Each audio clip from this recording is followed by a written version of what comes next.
stage is set, bright studio lights shine down, cameras are rolling, and the audience leans forward in anticipation. At the center of it all, a liberal journalist sitting across from JD Vance, ready to do what they do best: humiliate, discredit, and mock. This wasn't just an interview. This was an ambush. And JD Vance, he knew it. The journalist smirked, flipping through their notes, eyes scanning for the perfect way to attack. Then it began. Journalist, grinning smugly. So, JD, tell me something. How does it feel being Trump's little apprentice, trying to bring his unique brand of politics back into the White House? The audience chuckled. A cheap shot. Vance didn't flinch. Journalist pushing further. I mean, let's be honest.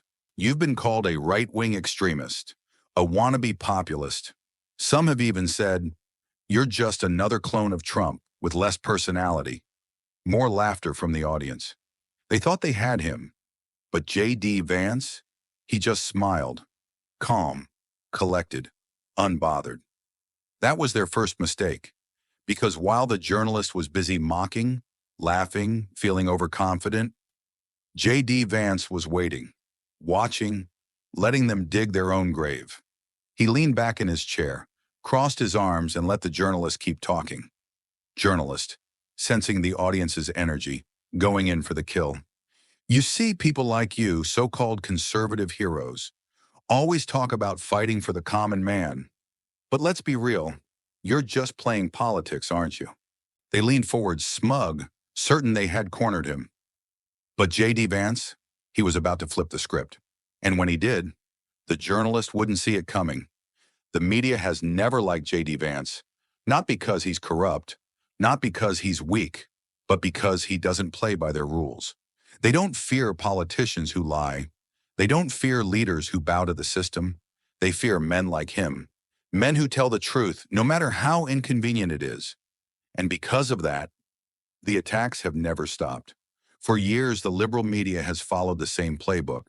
Whenever JD Vance speaks, they try to twist his words. Whenever he challenges them, they try to cut him off. Whenever he proves them wrong, they try to bury the truth. This isn't new. It's exactly what they did to Trump. It's what they did to DeSantis. It's what they do to anyone who refuses to bow to the narrative. But today, JD Vance isn't here to play defense. He's here to fight back. The media's tactics are simple yet effective. They never ask, why do you oppose foreign aid? Instead, they say, why don't you care about the people suffering in Ukraine? They never ask, why do you want a secure border? Instead, they say, why are you against immigrants? The goal is never to find the truth. The goal is to make him look like the villain. Cut him off before he can expose them. If JD Vance starts making too much sense, they interrupt. They change the subject. They cut to commercial. They've done it before. They'll do it again. Spin the headlines after the show. Even if JD Vance wins the debate, the next morning the headlines will say, JD Vance defends far-right conspiracy theories on live TV. Vance refuses to denounce Trump's dangerous rhetoric.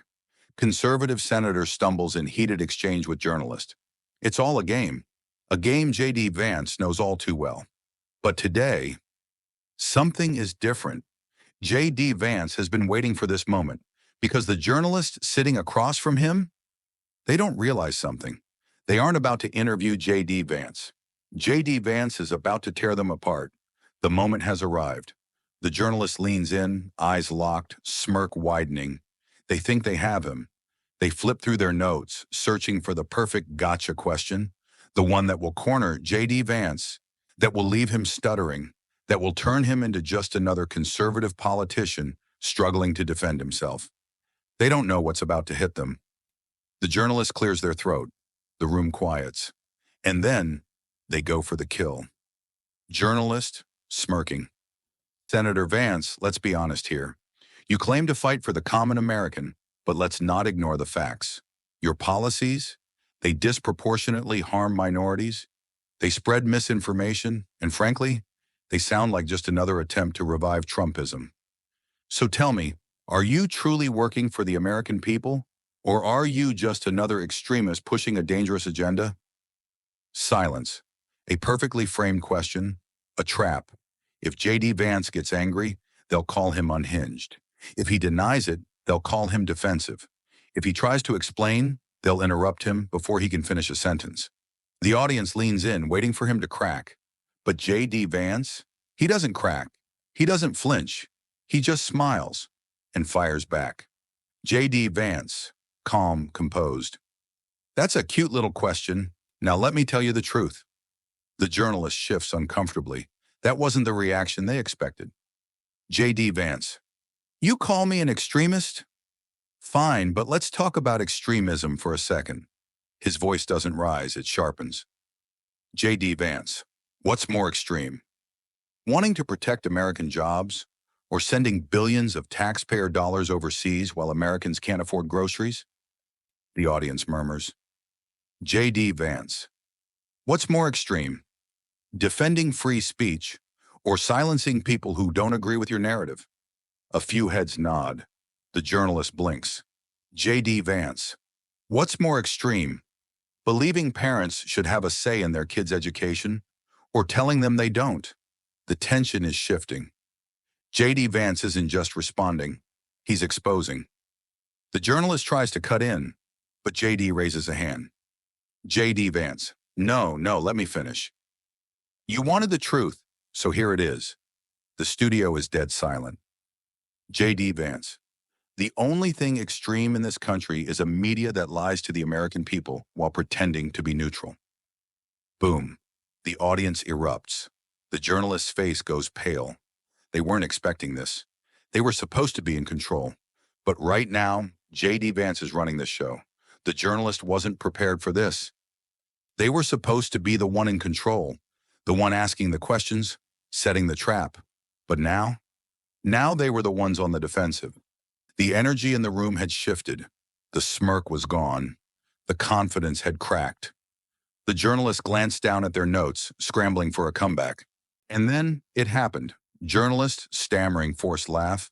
Well, Senator Vance, surely you don't believe that the media is deliberately misleading people? JD Vance's eyes narrowed. He didn't even hesitate. JD Vance, calm but firm. Oh, I don't believe it. I know it. The audience froze. JD leaned forward, his voice slow, deliberate, cutting through the silence. JD Vance, let's test this right now. Let's see how honest you are. The journalist shifted uncomfortably. JD Vance, when's the last time your network fact-checked a politician from your own side? No response. JD Vance, when's the last time you called out corruption from the people you agree with? Silence. JD Vance, when's the last time you ran a headline that wasn't designed to push one narrative while silencing another?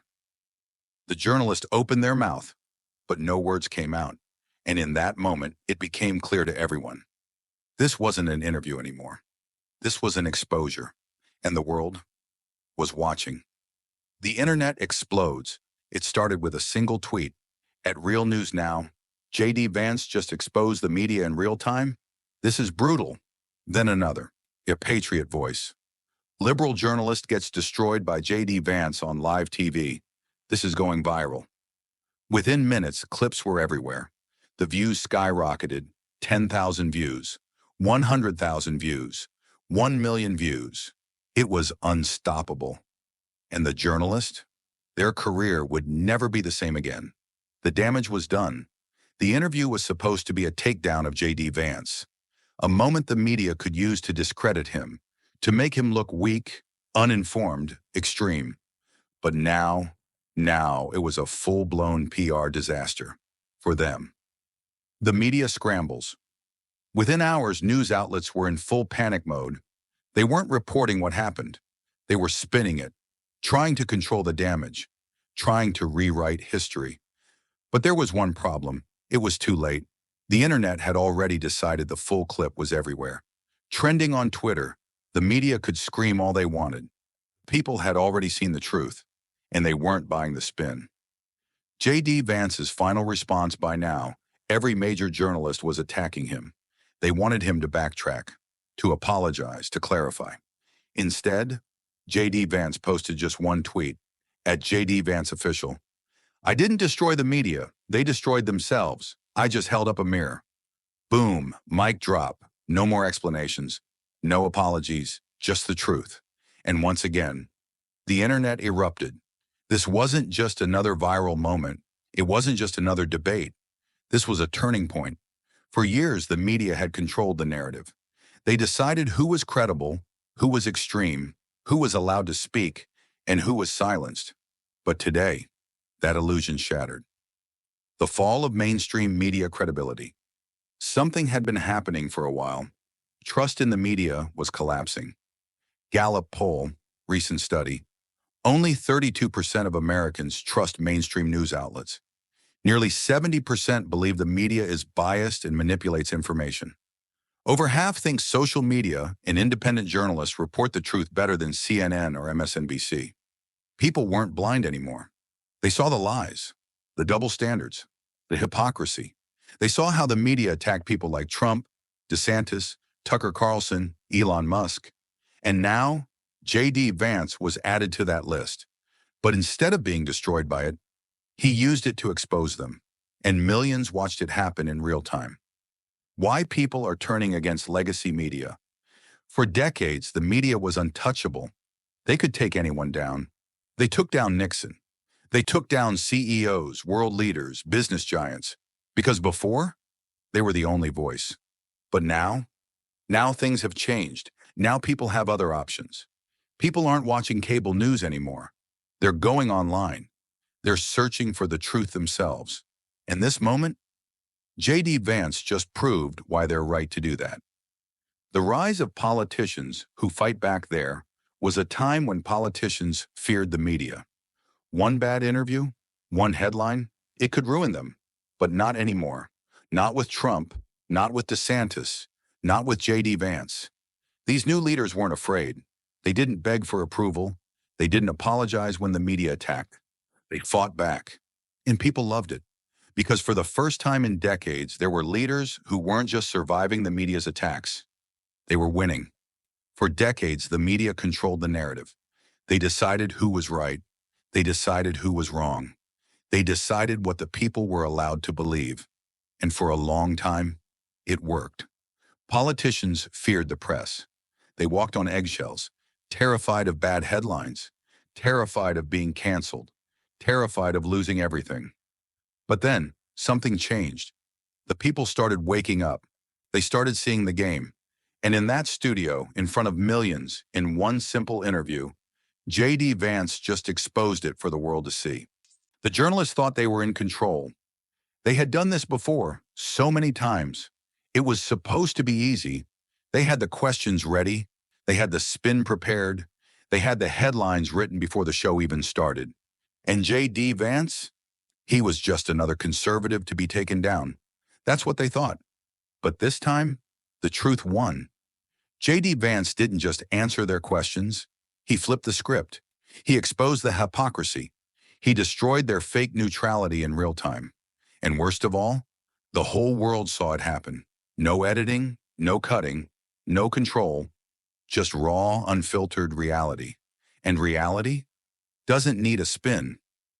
This wasn't just a debate, it was a moment of reckoning. This wasn't about one journalist. This wasn't even about JD Vance. This was about something much bigger. This was about power versus truth. For years, people were told to trust the media. But today, nobody believes it anymore. Because moment after moment, story after story, people are waking up. They see the bias. They see the manipulation. They see the agendas. And now they're fighting back. So the real question is, who's next? Because JD Vance isn't the first, and he won't be the last. The media tried to destroy Trump. They tried to cancel Elon Musk. They tried to silence Tucker Carlson. And now, they went after JD Vance, and they failed. So what happens next? Who's the next truth teller they'll try to shut down? Who's the next conservative leader they'll try to label as dangerous? Who's the next outsider they'll attempt to silence? One thing is certain. The game is over. People see it now. And once you see the truth, you can never go back. If you believe in free speech, hit that like button. If you believe in holding the media accountable, drop a comment below. Should politicians fight back against the media? Yes or no? And if you want to see more powerful, unfiltered truth, make sure to subscribe and turn on notifications.